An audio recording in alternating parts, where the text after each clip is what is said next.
I'm Michelle Brenner, a reading teacher and a curriculum developer at Read Naturally. And today I'm so excited to teach an activity from our newest reading solution, Comprehension Builder, with a group of students.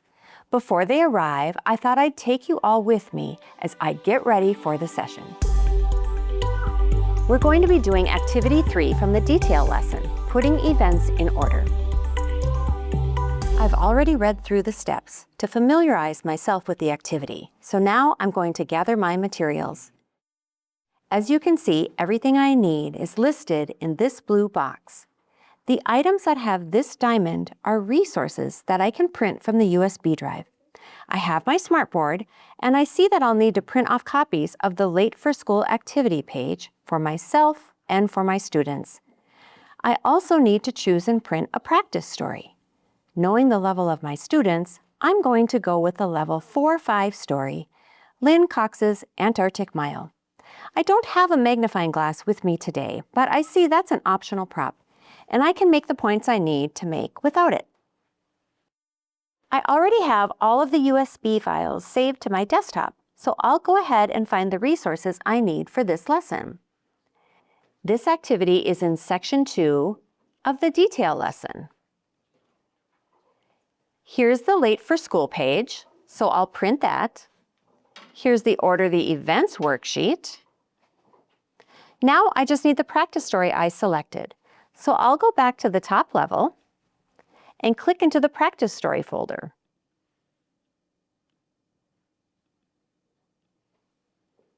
Okay, I have all the files I need open, so I'm going to print enough copies for my students and myself. I'll be right back. I've got everything printed, and I even had time to pre-cut the cards from the Late for School activity page to save my students time during the session. Last thing on my to-do list is just to write the definition of chronological order on the board. I think I'm ready to go. I love how quick and easy it was to prepare for today's activity. Keep watching to see how it goes. So when we are reading things, oftentimes the writer or the author doesn't write things in chronological order. And then you need to figure out, oh, what did happen first, okay? So what I'd like you to do is take a couple of minutes and tell your partner 4 things that you did before you came to school today in chronological order. Okay, and all got ready. I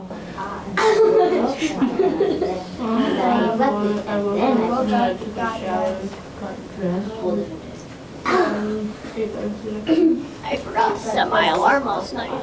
And then I went to bed. And then I don't hear.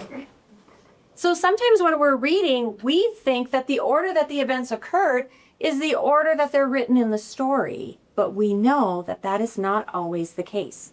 So I have taken all of these activities that are part of or events that happened in this story, and they're cut up and in this bag. And if you could work with your partner and put these in order, and you can number them, and then we'll discuss what order these belong in. Beautiful. Sun's shining through the windows. What about going to bed, guys? Oh, yeah.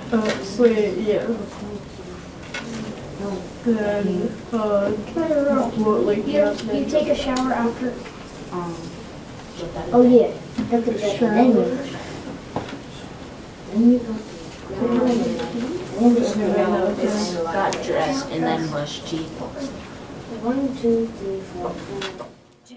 The reason we wanted to do an activity like that is we really wanted to teach you how to look for those signal words and be a critical reader of what's happening to try to figure out what order they occurred in.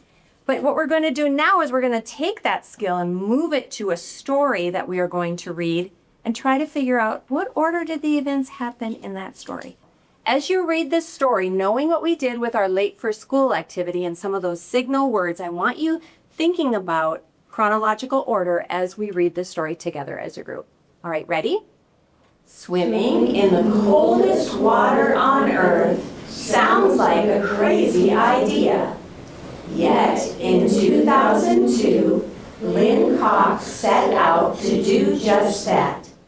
So as you were reading that, did you come across any words that told you, oh, this is telling me the time that something occurred?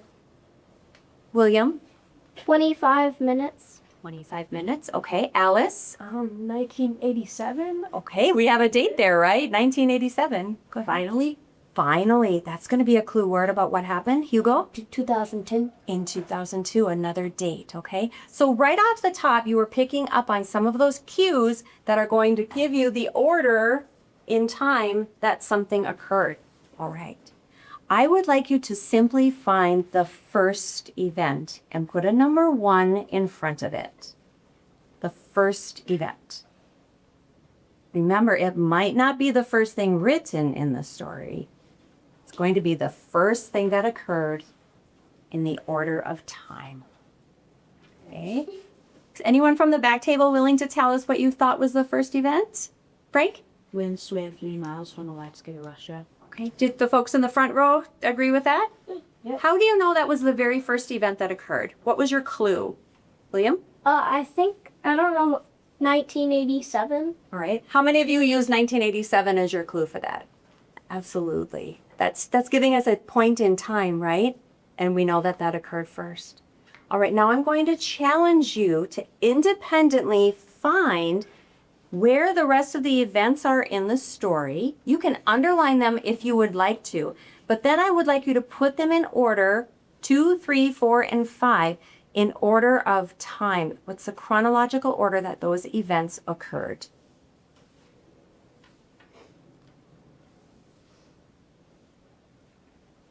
Okay, chronological order. You have to really think about what is the story telling us? What are those signal words that are guiding us to figure out what order each of those events occurred in? And then some of the strategies I saw you using when you were underlining and numbering, that really helps you to confirm what order those events happened in. All right, good job today.